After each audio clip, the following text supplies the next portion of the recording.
there, and welcome to the Couch Next Door, where a happy hour meets a therapy session. I'm your host, Candace Frazier, a licensed professional counselor. Each week, I'm honored to have a friend come sit on my couch, and we'll dive into an area of mental health that is impacting their world. We'll definitely laugh, probably cry, and maybe go on a rant or two, because we are all humans, full of emotions. Come hang out with us.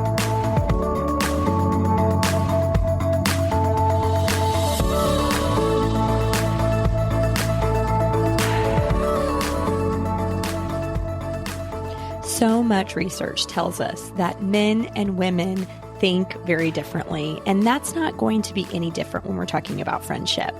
So I was able to get the counterparts of Susie and Megan, who came on the show to talk about friends like family. So their husbands, Reagan and Chris, join us today to talk about what it's like to be a dude in friendship. So if you haven't listened to Susie and Megan's episode, be sure to check that out first to hear the origin story of how these families got introduced. They are on episode 5 of the Friendship series, and I'll link that show in the show notes. I was really excited to pick these fellas' brains to understand what it looks like to make friends as a guy and keep them. We cover how to simplify the idea of friendship and also the reason it's important that guys have friendship with other guys.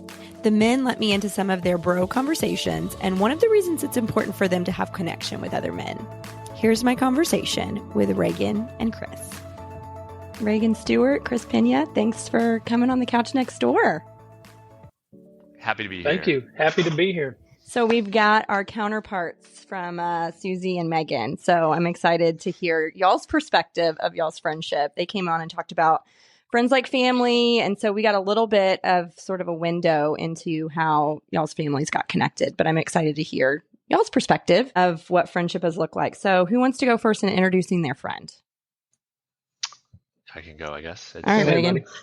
Yeah. So Chris Peña, he is an owner of an indoor golf simulator called X Golf out here near the house in Katy. Mm-hmm. Has 3 kids, 2 boys and a girl. Connor, Cade, and Molly. Molly is Cameron, my daughter's best friend. They're tied at the hip. Yeah. So that's Chris. Favorite memory. I mean, handful. They're all trips. Like, I mean, we've done a couple golf trips. The ski trip was super memorable. We had a lot of fun. We spent a week in Steamboat, Colorado, skiing together, just having a good time. Away from the kids on that one. Actually, all the trips I'm thinking of are away from the kids. Yeah. That's a different kind of trip when the kids are there. Yeah. Sure. Yeah. Okay, well, so I have to ask, the girls went on the night skiing and y'all stayed back and watched football. Do y'all regret that decision? No. It was an important game. What game was it? It was college football playoffs. Yeah. Who was playing? The Longhorns were playing, and we couldn't miss that. Okay. That's a little bit more information. I didn't realize it was a Texas game. Okay. All right. I get that. Yeah. So, priorities. Yeah, right. Right. Well, and then the girls had that special memory doing their night skiing together. Yeah. So it ended up working out. Yeah. It was perfect. All right, Chris, introduce us to Reagan. Sure. This is Reagan Stewart, husband, father. He's got 1 daughter, Cameron, who is my daughter Molly's best friend. He is a project manager at Enbridge. He deals with a lot of data, AI,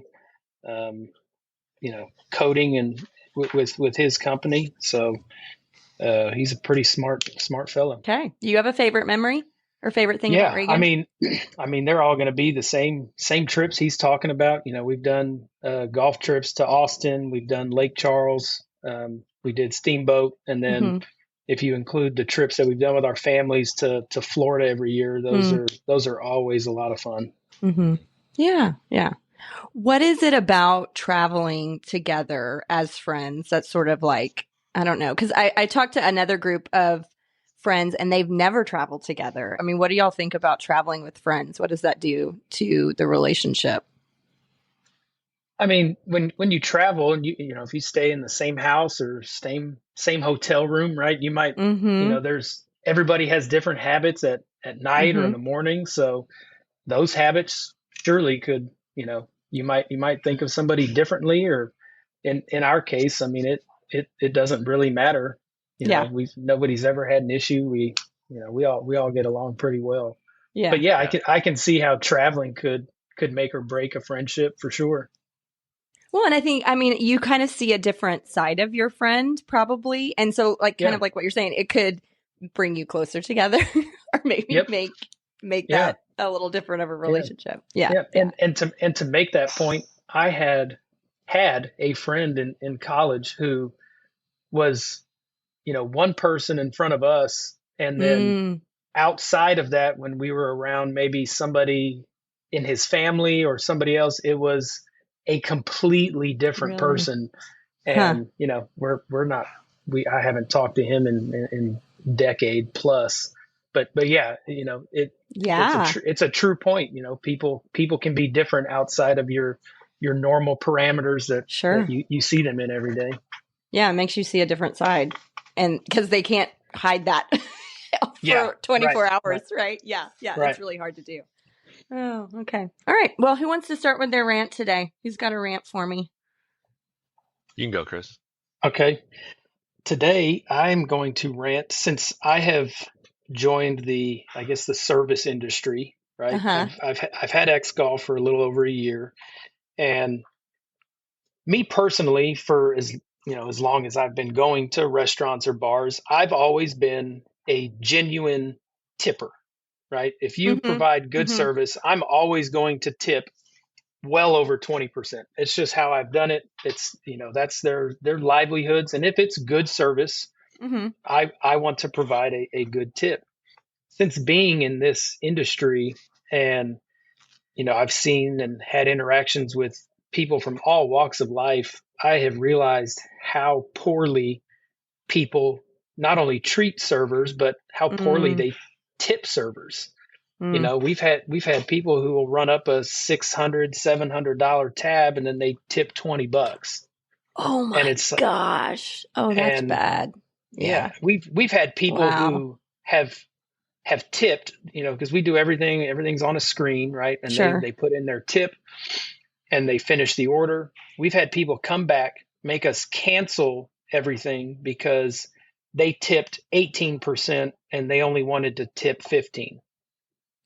So we had to What? redo transactions so they could save Who like on $3.50. earth? Yeah. I'm sorry. Who on Yeah. earth is coming back and asking to Yep. do that? That's terrible. Yeah. You are a Yeah. bad human if you are Yeah. doing that. I That's didn't think that stuff existed, and No, we that's see it ridiculous. all the time. Oh my gosh. Yeah. Yeah. Yeah. Okay, well tell us a little bit about X Golf. So it's Sure. I mean, I don't live in that area. I only know that this through the girls and following them on Instagram because they're there Yeah. and they send Yeah. posts. So what is X Golf? Tell us about it. So X Golf is a fully indoor golf simulator entertainment venue. Mhm. So have you ever been to Top Golf? Yes. Okay. So Mhm. think of Top Golf, but it's fully indoors, and you're hitting into a big screen. It's Mhm. 17 feet wide and 9 feet tall, Mhm. and you can it'll upload different golf courses. So we have famous golf courses from all over the world Oh, on there, cool. Okay. and you can play a round of golf. You can just practice. You can hit balls on a driving range, and then to accompany the golf, we have a full bar and a kitchen. So it's not a full restaurant style kitchen. Mhm. Think of your typical bar foods, stuff you can munch on Yeah. while you're playing golf. It's if you're looking for a 5-star meal, do not come to X Golf. Right. Yeah. Yeah. Our food is very, very basic, but it accompanies the scene, the golf scene Mhm. well. Mhm. Yeah. Where'd you come up with this idea? So it wasn't this particular concept is not my idea. Uh-huh. I did want to get into the indoor golf space, and originally planned on kind of doing my own thing. So I was going to Okay. go out and buy the technology that's available Mhm. to the public and kind of build my own, including the bar and serving food. And so through research, I came across an X Golf that had recently opened in Dallas. Mm. And, I looked at their website and I was like, hey, that's a cool concept. And I realized that it was a franchise. Mm-hmm. And I always had my, you know, um, I don't want to say doubts because that's not the right word.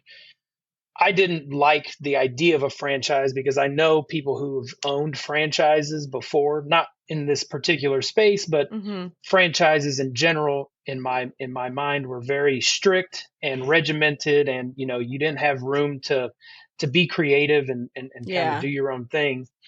So I think it was the end of 2022, maybe 23. It was the day after Christmas.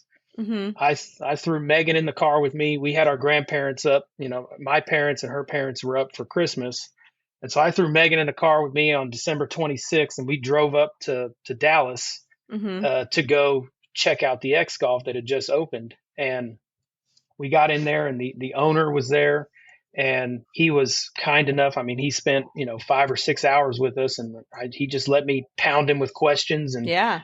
I asked him how the franchise was, how was corporate dealing with them, and he was able to answer everything, and it was everything that I wanted to hear. And he was, I didn't just take him to be somebody who was blowing smoke. Mm-hmm. He's an actual rocket scientist by trade. Oh, He wow. worked Okay. he worked Yeah. worked for Lockheed Martin. He was very Uh-huh. very smart and successful guy. So knowing that, I was able to take him at his word. Mm. And after playing on their technology, uh, it was actually better than some of the stuff that I was looking into previously. So Mm-hmm. I ended up going with X Golf because they do allow you to run your own business. You Yeah, buy that's nice. their Mm-hmm. name and you buy their Right. technology. And there's a handful of things, very small things that they like you to stick to, mainly, color scheme and small things like that.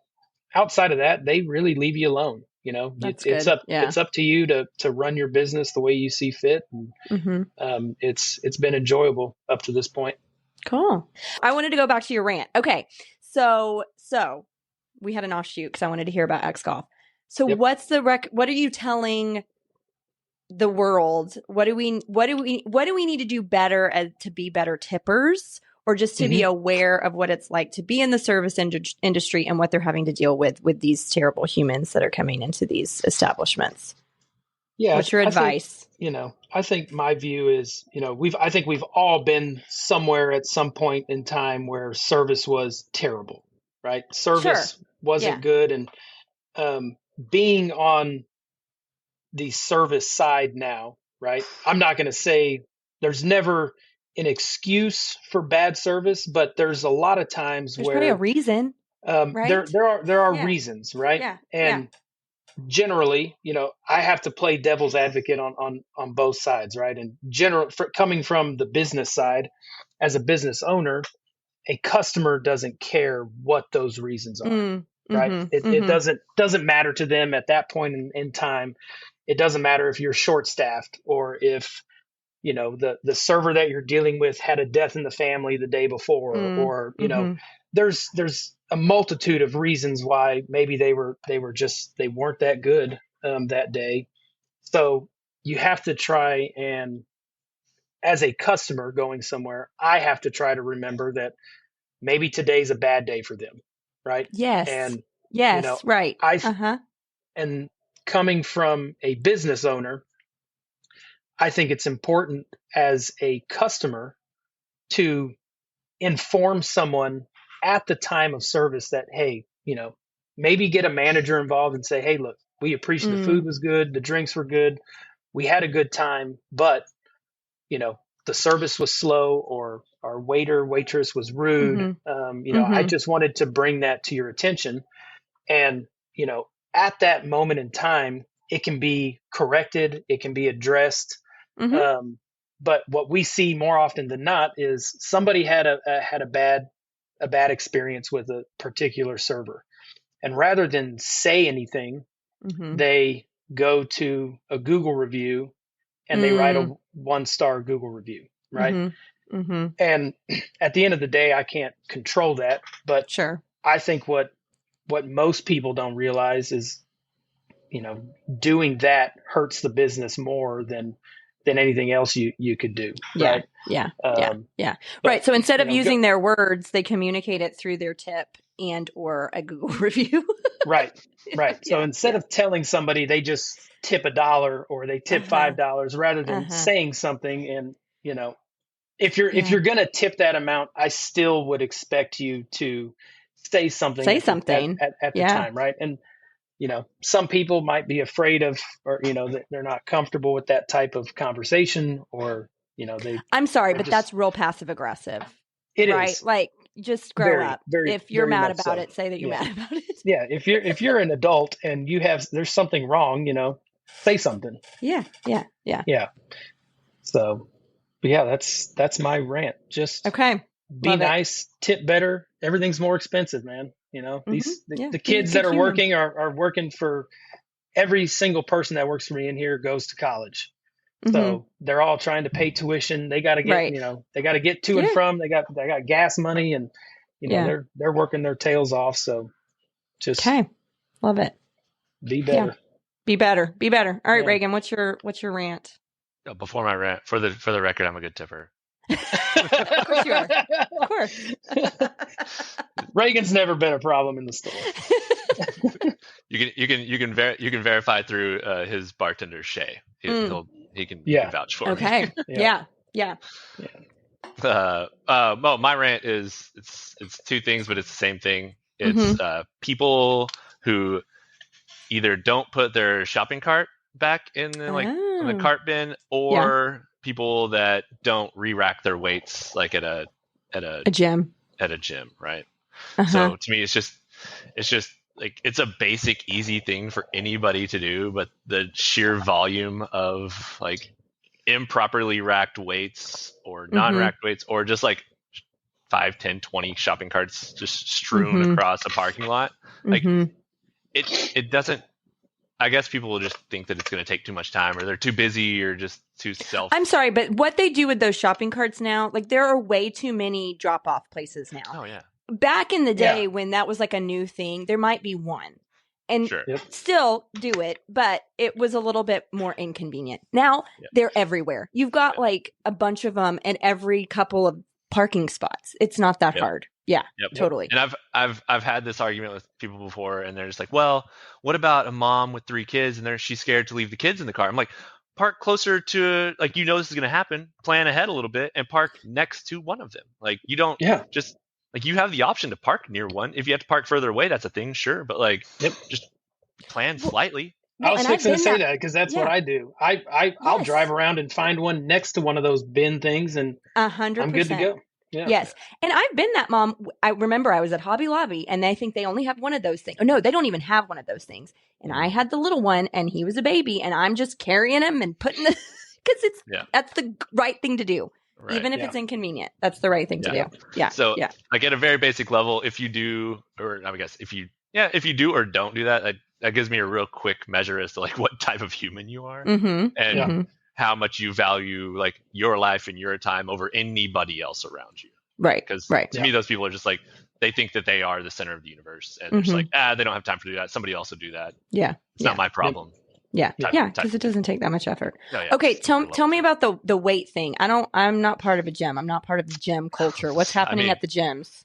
I mean, like, if you're at a bench press or a squat rack, and you know how much you want to lift, you put that weight on the bar to lift that. And then when you're done, a good person should just take the weights off the bar and put them back where they came from. Right. Okay. Because there's like shared weights across the gym. Sure. Right? And you go, so in general, like, there's shared weights across the gym. And you go put them back where you found them. Right. But people tend to sit on the bench. They'll throw their 45s on each side, or however much weight you want to put on any given bar, do your workout, and then stand up and walk away. And they just leave them on the bar? And they leave the weights on the bar, so it's the next person's problem. And you also don't know if you see weights on a bench press or on a squat rack, you don't know if somebody's like off on another machine doing something, and they're coming back. So like, right. it kind of puts you in a little weird position of like, well, can I unrack this way? Can I use this machine, or am I going to get yelled at because? But like it just puts you in an awkward position to not necessarily know what you do. And then when you finally figure out, like you stand there or if you're working on the machine next to it, 5-10 minutes go by and you still see the weights there, you're like, okay, well they were clearly gone and I could have just taken that rate off. But like it's still your problem. Like they just pass that problem on to the next person. Yeah. They just go about their day. And I guarantee they don't even think about it. Like, oh no. It's just like of course not. They just walk away and that's what it is. Yep. So are there rules at gyms about that, or is that just like etiquette, like just proper like being a good person? At the gym we go to, like it is like a quote unquote rule on the wall. But I mean nobody's doing it. Yeah. Okay. Yeah. Okay. I was gonna say I read that on the wall next to our racks today. So did I. I just started laughing. Did anybody not re-rack their weights today at the gym? Today we were on the same two things for the whole time, so I didn't notice it. But yesterday there was like 3 squat racks where I definitely noticed that somebody hadn't. I didn't work out next to Chris and one of the other guys we work out with yesterday because there was weight on the rack, and I was just like, this one's empty, like three squat racks down. So I was just like, I'll just do this one. So I just stood over there by myself for that part of the workout. Yeah. Okay. So, be better. That's the message. Yeah. Be better. Be better. For sure. Okay. So y'all ready to jump into our conversation? Yep. Okay. Sure. So I mentioned before I hit record, this is just going to be a conversation about me picking y'all's brains and letting me know what it's like to be a dude, in friendship. And I'm excited to hear sort of like, we heard from Megan and Susie and kind of the origin of y'all's families getting together, but also understanding how the two of you, became friends and became close. And I think I may have mentioned this to you, Reagan, but I thought about you because we knew each other in college and you had a group of guys that you hung out with, but I also know you had a group of guys in high school. So you are somebody that finds himself in groups, like really good, solid groups of friends. So I think you have some good things to share, with everybody today. So I'm excited to hear what y'all have to say. So, how did the two of you become friends? We know the ladies, Susie found Megan at stopped Megan at the book fair, which I love. And they became friends, but like, what's the origin story for the two of you? It was not a stalking situation. Oh, well, I know. We hate that around here, right? Between you and Susie. Oh, and everybody calls Susie. I call her Susanna. You call her Susanna, yeah. So I'll constantly call her Susanna. Okay. But same person. Yes. No, I think ours like just kind of not even necessity, but like it just between Molly and Cameron hanging out all the time. And then I feel like at some point in my head, we congealed around like college football time. And we realized, oh, okay, we're both Longhorns fans. All right. Chris went to Texas. I didn't. I'm a t-shirt fan, blah, blah, blah. But like football season kicks in and Chris loves to grill. Like he has a big smoker. I don't know what the proper terms are here, Chris. Sorry. That's it. It's a smoker. It's a smoker. Okay. It's a smoker. There you go.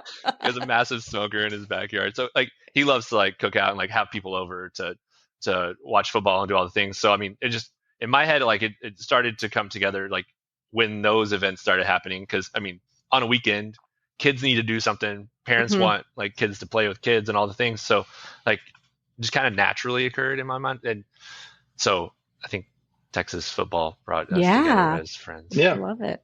Yeah. I wouldn't disagree with any of that. I think we were a immediate product of Susie and Megan, them kind of meeting and getting the girls together. We were inevitably going to be seeing each other a lot more. And yeah, I love to have people over to the house, and we both love college football. So, we were seeing each other, when you do that every week for, almost 12 weeks, there was a point in time there where it was almost every weekend, we were doing something at the house for college football. And even if it was a Texas bye week, there was other good games that were on, and, the kids could play and we got to sit back and relax a little bit. Yeah. Yeah. Well, here's the thing though, not all husbands like each other if their wives are friends, right? Sure. So, I mean, sure. I think it doesn't always happen that way. Yeah. Yeah. I think there's things that we obviously have in common, um, and then there's things that we don't have in common. And I think those things at the same time, you know, getting to hear different perspectives or, different ideas that way. I think we're both open-minded. We're alike in that way to where we like to hear different perspectives or ideas or what have you. So it's easy for us to have a conversation on any topic and enjoy it, laugh about it, or be serious about it if it's something like that.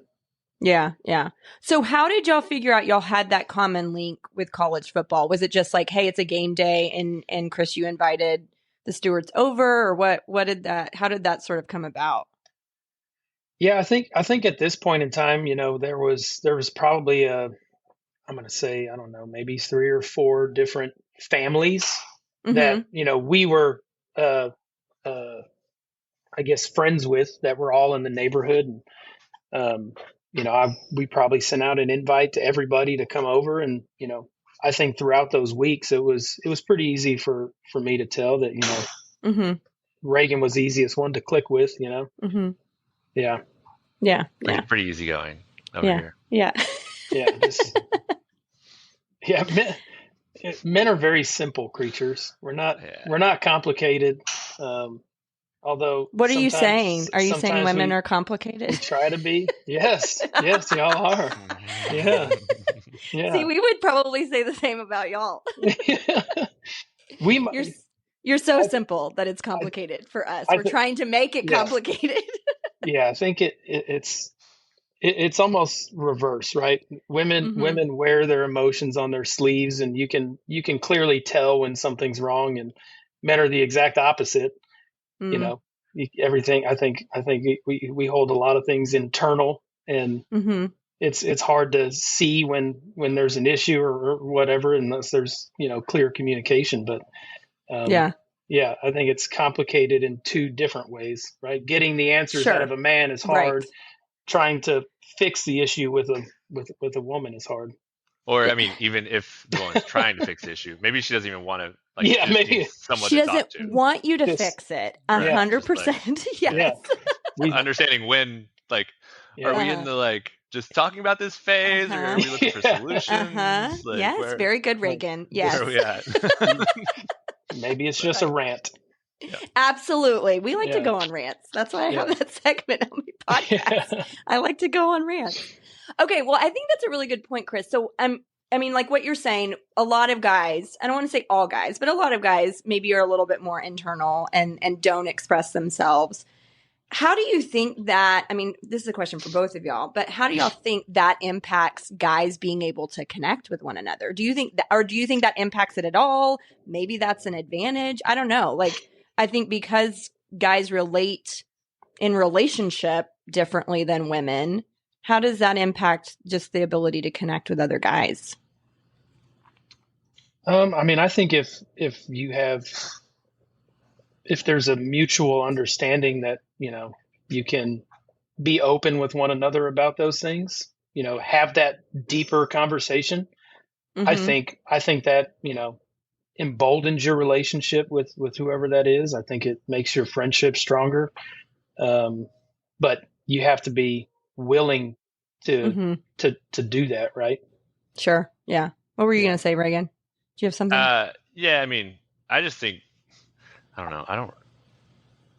I feel like guys don't really talk about things when they're together necessarily. I think friendships, for at least the guys I know, they're far more built on just common interests, hobbies, things of that nature, where you come into each other's orbit and it's based on just a very basic thing. And slowly you realize okay, this person's cool, that person's cool, that person's cool. Y'all mesh well, and that's just, and you take it from there, right? Yeah. But it's never, that's kind of the impetus for most of my relationship, male friendships that I've been in, right? Starts as a common interest. You see kind of what their personality is like, and then And then maybe that's the opportunity for it to go deeper than just the common interest. Okay. Right. Okay. Well, can we talk a little bit about what friendship has looked like for each of you throughout your life? I mean, I sort of mentioned what I know about Reagan's friendships just from the outside.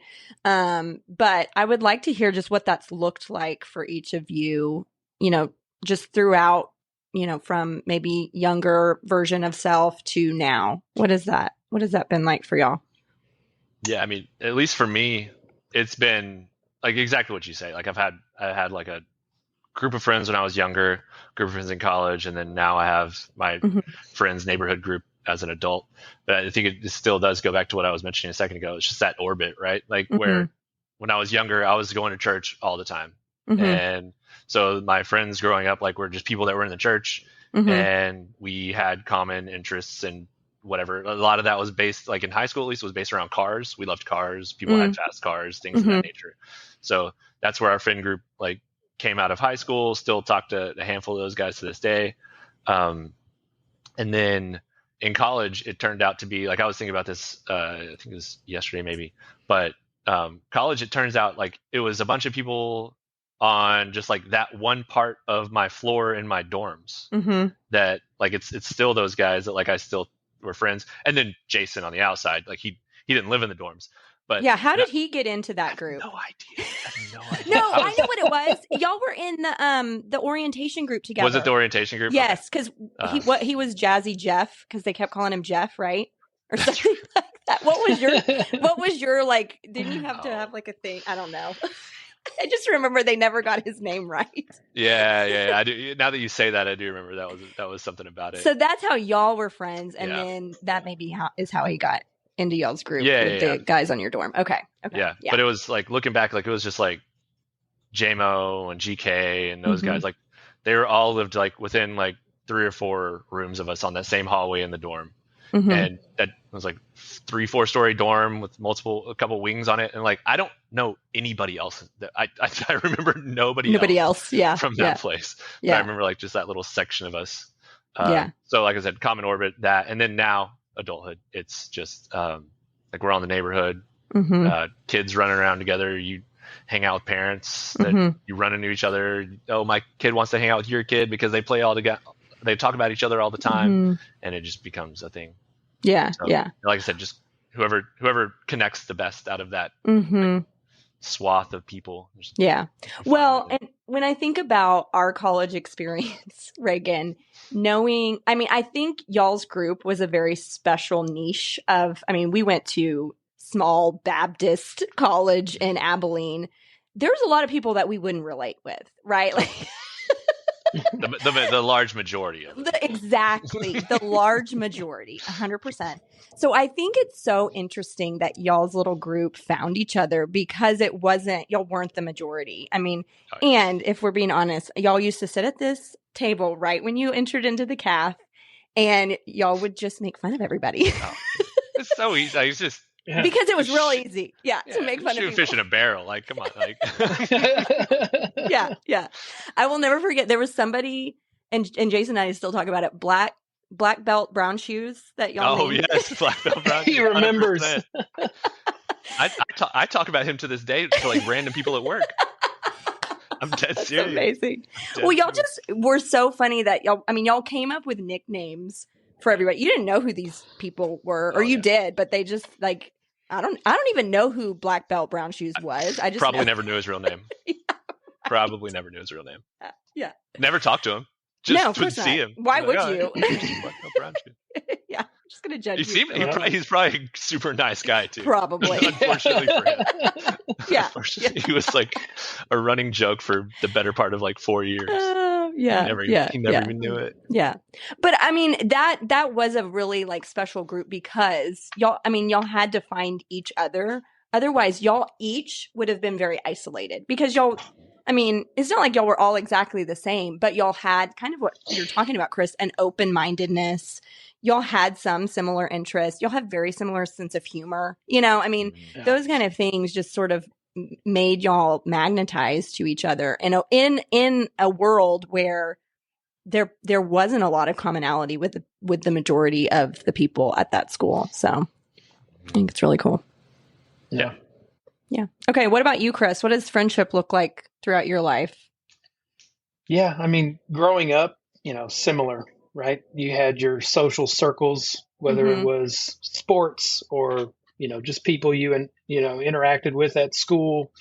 And then you had your group of church friends. Now, growing up, a lot of those circles overlapped because I went to a private Catholic school growing up. So, a lot of those circles overlapped in all of those. And, throughout middle school, high school, and college, I mean, I couldn't even tell you the number of people that I would have told you I consider to be a friend, right? Just over 100 people that I was very social, especially in college. I met a ton of people, and to this day, from college, there are only 2 people that I talked to from college, and they were both my roommates. Still very, very close with them. One of them is actually my attorney. So throughout the years, and I think growing up, I've realized that, you don't need to have 100 friends. It's more, to me, it's more important to have a small circle, which, my circle today is extremely small. And, I was, I was listening to a different podcast one day, and I cannot remember. I was trying to remember this morning who it was, but there was it was a similar kind of topic on men's friendships, and I'll never forget it because this isn't what I came up with, but he said this on his podcast that every man should have at least 3 friends. One of them should be a truth teller, so somebody to call you out on your BS and hold you accountable to everything you say. The second one was a confidant. So somebody you can tell anything to, no matter what it is, and they're going to, keep it a secret and maybe even counsel you on what you should and should not do. And then the other one is a ride and die. Somebody you can call at 3 a.m. and got to bury a body, and they're not going to ask questions, right? Right. Yeah. And your best friend is somebody who fits all 3 categories. So trying to, if you were to hold true to that model, your circle stays pretty tight. And, I'm definitely still a social butterfly to this day, especially, in the business that I'm in. I meet people from all walks of life, and I make sure to introduce myself, and I try to get to know a little bit about them. But I think, if I was to, truthfully say why I do it, I think it's because I think it's important for the business. It's not because I want to be a friend to hundreds of different people that walk through these doors. I think it's strictly for business. Yeah. I don't want that to sound rude, but I like that is the name of the game. Networking is good for business. That's what you're doing. Right. Yeah. Right. Yeah. And there's a different level there, but over the years, my friendship circle has definitely has tightened, and it, for me at least, it takes a lot to kind of bring you into my inner circle and trust you with things like my family and just anything that I feel the need to talk about. It takes a lot to get to that point. Did that for you, Chris, since you describe yourself as a social butterfly, did that change for you? Like this idea of having a lot of friends and then like you're describing now more of a closer circle. Did that perspective of friendship change for you over the years? Yeah. I've started, from, high school through college to where I am today. Yeah. I mean, I think it's been a slow transition towards tightening that circle.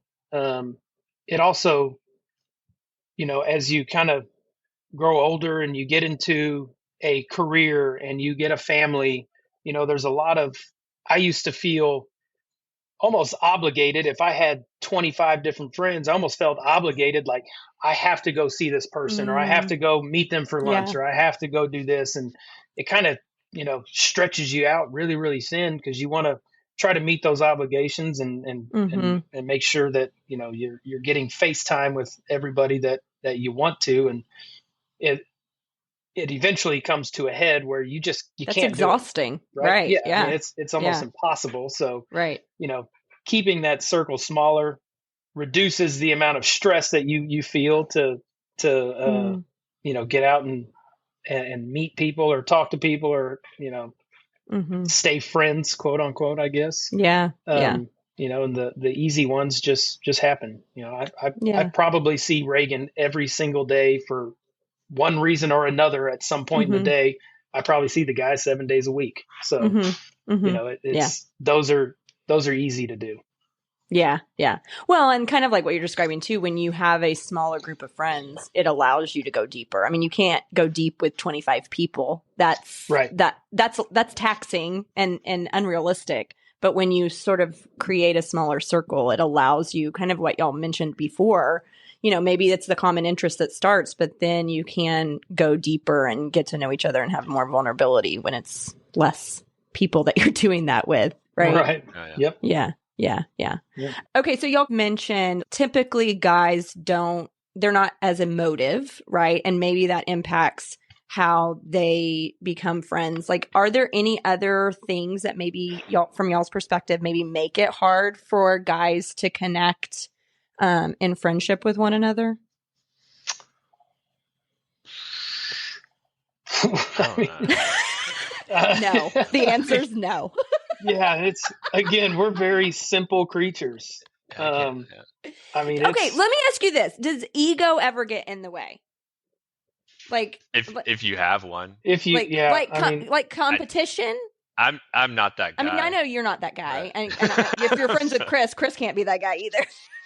Chris is y'all ever observed that in other guys? I mean, if I have, I probably just stayed away and was like, yeah, no. Uh-huh.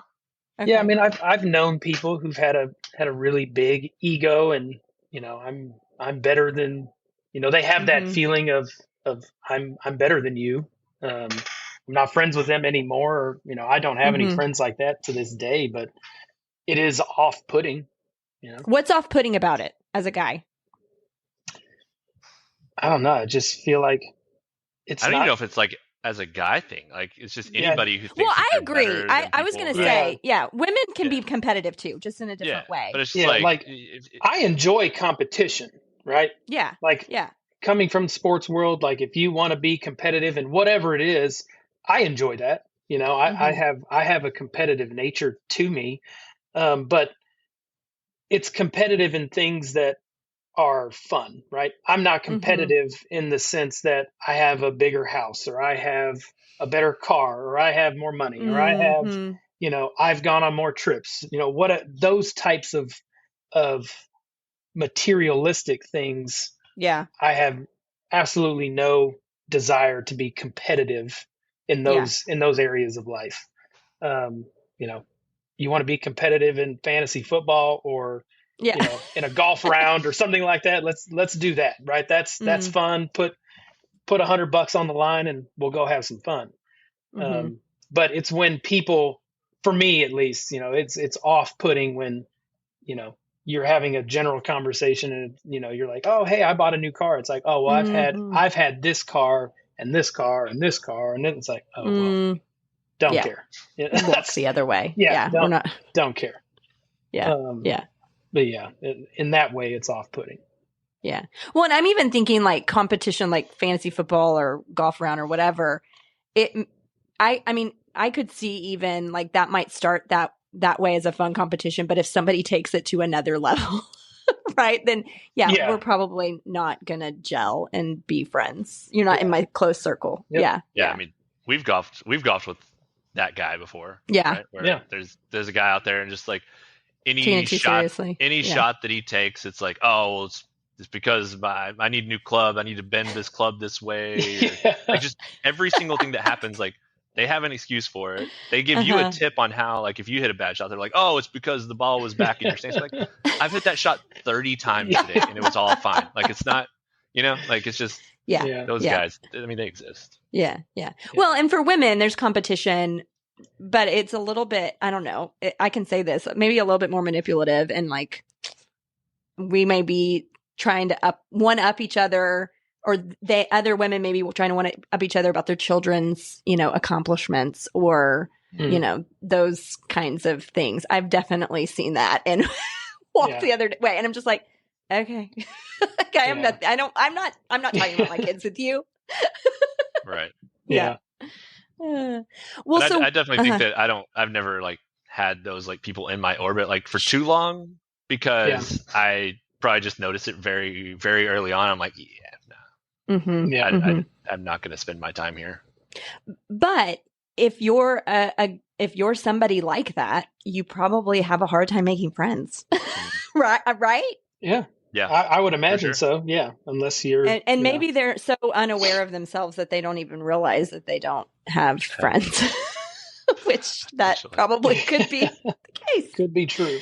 Yeah. But I think that makes it harder for people to get close to you when you sort of have this presentation of yourself that you have to be a certain way or you have all of these things. I mean, how do you get close to somebody like that? It's all about the material things, like you were saying. Yeah. Chris. Yeah, I would almost imagine, obviously I don't know, but I would imagine that it probably just compounds itself like year over year within your life because you think potentially, like if that's how you're acting, you probably think that people don't like you because of you don't have the things that they have or something. So you try even harder. Yeah. Right. So just take a step back and try and realize that's not the best way to approach people potentially. Right. Well, yeah, you create this life that nobody can get into because you're, trying to present a way that's actually not authentic to you. Yeah. There's no vulnerability there. That's how, you can't make friends without vulnerability. Like that's a key part of a close relationship, close friendship. And people like that are not vulnerable because they're scared to be. Yeah. Why do y'all think it's important that guys have friendship with other guys? Why do y'all think that is important? I mean, it's, I oversimplify everything, but I think it's just like kind of like a basic bro code type mentality. Okay. In my experience of just like there's some things that you just don't want to like talk about with like females, women, whatever it is, right? And so you just have those guy conversations. It's not like locker room talk's probably one way to put it, but just I don't know, just men and women experience the world in different ways, right? So you want to be able to talk to people that have your same shared experience coming up, right? Sure. So it's just, like I said, I oversimplified like just down to that. That makes a lot of sense. Just, yeah. Do you have anything to add, Chris? No, I mean, I think that's we want to be able to express and experience things with, again, people who have gone through it either the same way or seen it through the same lens. And it's just that much easier. Yeah. Would y'all be willing to share some of your bro conversations? Like what kinds of things y'all talk about? I know I'm not a bro, but I want to know. You ever seen those memes where it's like, you're dead and in your casket and the first thing in your will is for your friend to delete all your messages? Right. Yeah. It's some of that, but it's also just like, I mean, I like to talk sports, right? Yeah. Or just certain subjects that like Susanna cares. Like she keeps up with sports because I make her keep up with sports to a level, right? But like you're talking about like very specific stats. Like we talk about Tiger Woods and like the crazy things that Tiger has done in his life, or just any given sports person like making X amount of money when they've only played like 20 games in their career. So like just silly stuff like that. Like it's silly, but at the same time, like, I don't know, you want to talk to the guys about that, right? So Yeah. And to add to that, I would say that, to a degree, right? My wife and me and Megan have very similar senses of humor. But I also know that there's a line I'm not going to cross with Megan when it comes to darker humor. I can share that with Reagan, right? So there's, when it comes to, maybe sense of humor and stuff like that, I send my wife a lot of stuff that she just dies laughing to. And there might be some stuff that I send to Reagan and she's going to look at me and be like, why did you laugh at that? For sure. Yeah. Yeah. Jason has a friend that he finds the weirdest stuff on Instagram and just sends it to Mike. And then he'll show me. I'm like, I am so glad I'm not on this. This is the weirdest stuff. Yeah. I don't want to be in that algorithm. That's some of the stuff that I post on my, like I repost on my your stories. That's weird stuff. Yeah. It's not as weird as it gets, but the stuff that I repost on my stories. But that I do, like, there's honestly like some stuff that I put on my stories just hoping that somebody finds it offensive to a level that they'll unfollow me. Just so that I can get those people completely off of my list, so I never have to interact with them again. Just because I'm like, I think this is hilarious. Yeah, I know that some people will probably find this wildly offensive, but I think it's hilarious and it's straight in my wheelhouse. And if you don't like it, then bye. Like, has that happened? Do you know? For sure. Yeah, people have unfollowed 100%. You. 100%. Yeah, that is a way to filter them out. It's one way to do it.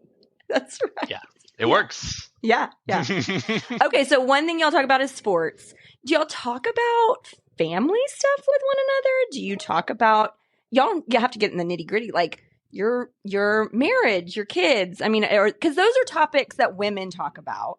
So other than sports, what other kind? I mean, do y'all talk about anything like that ever with one another?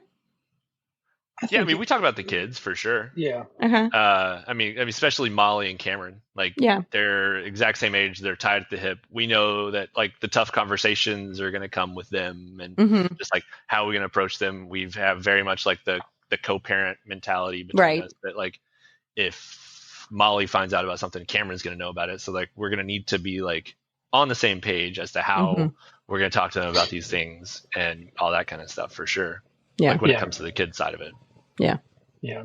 And when it comes to my boys, typically my conversation with Reagan is, Cade stuck a cricket in his nose,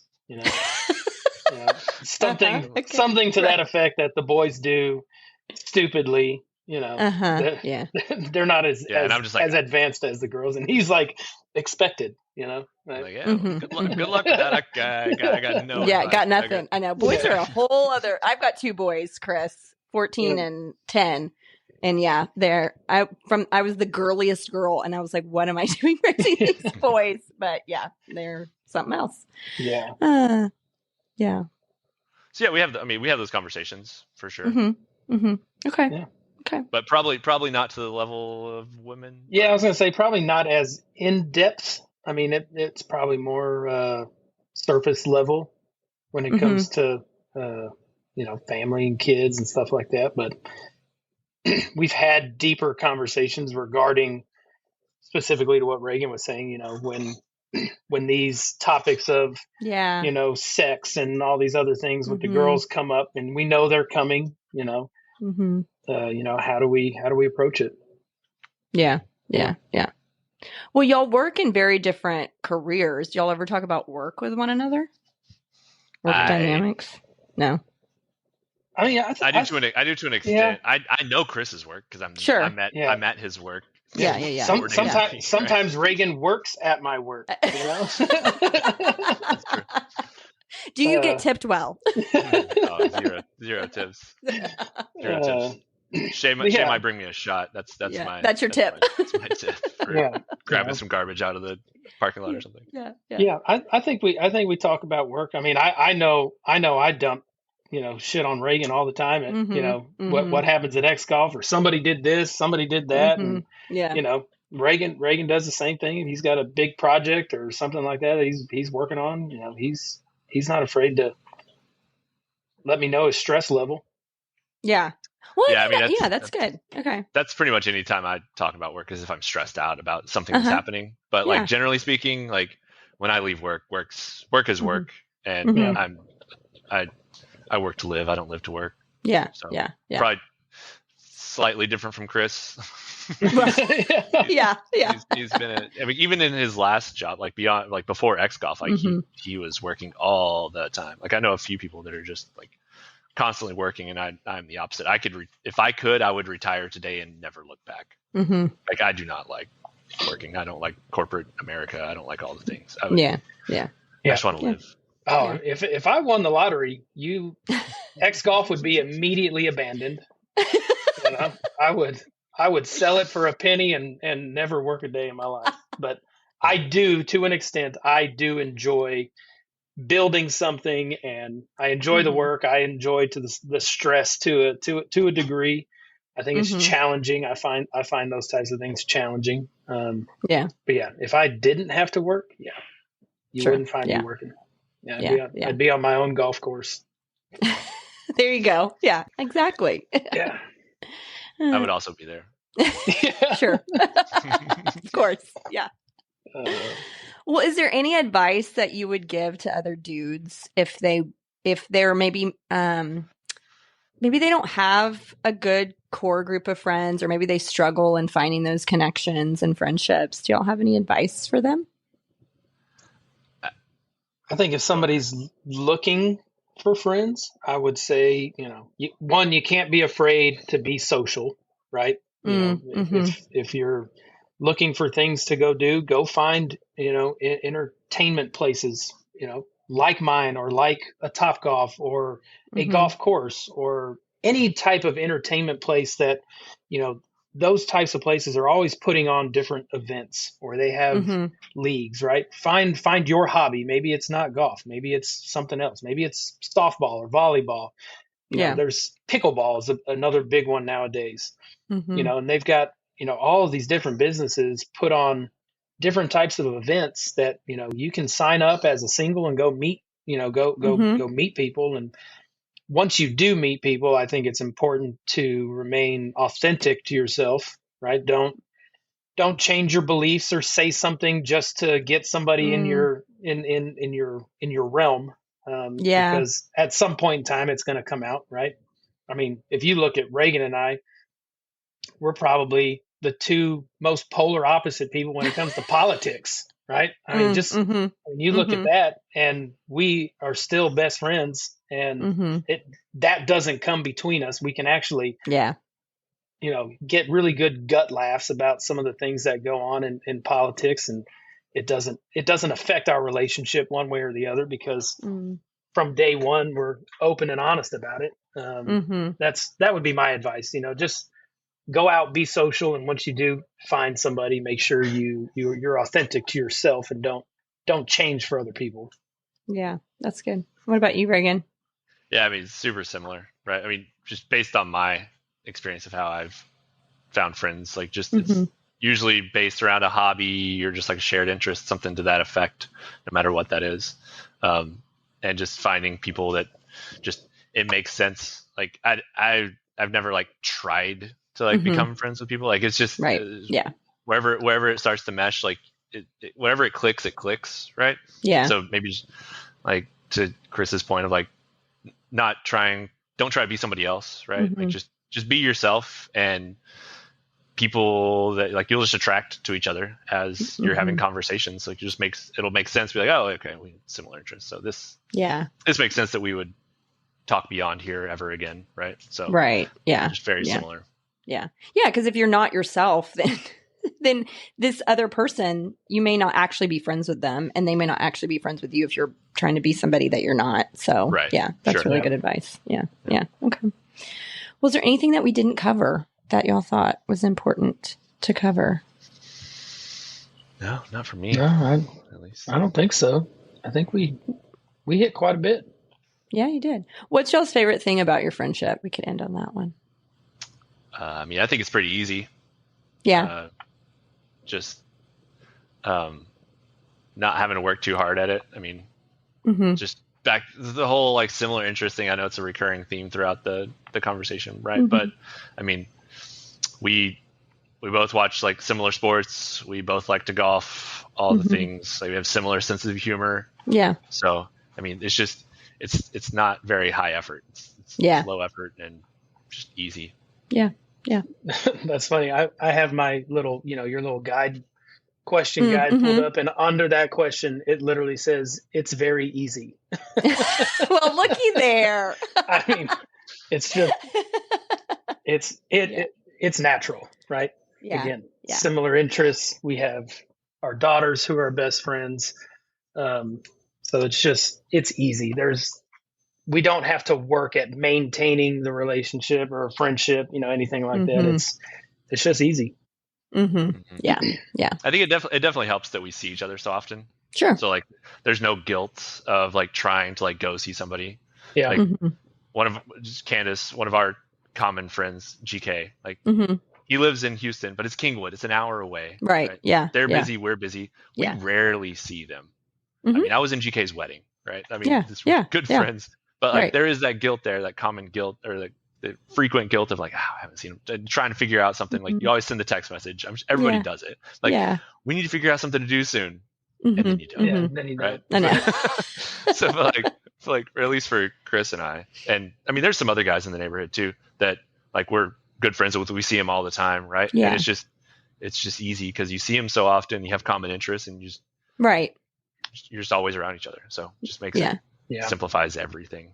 Sure. Yeah. And well, definitely. That definitely makes it easy. And I think, there's something to be said for y'all having a low maintenance friendship. It doesn't necessarily mean low effort.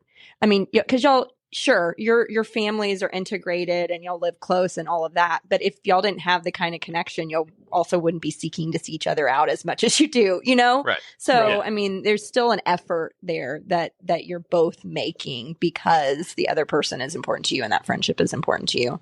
I think whenever you live apart, it is so much harder. You do have to put a little bit more effort into it. Thank y'all for being on. That was fun. You're welcome.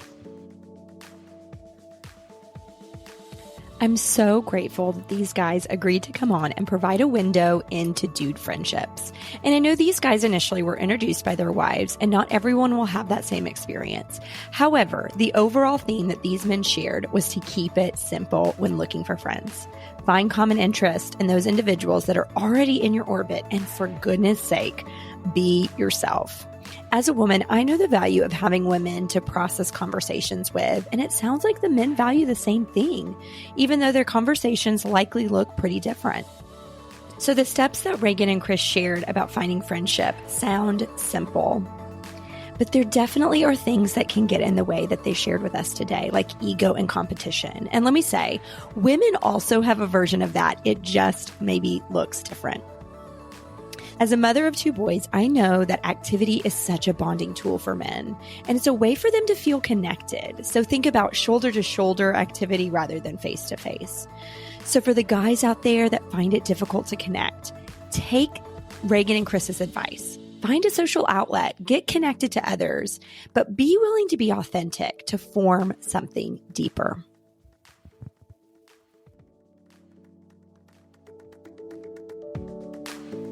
The information included in this podcast does not replace that of your own professional therapy.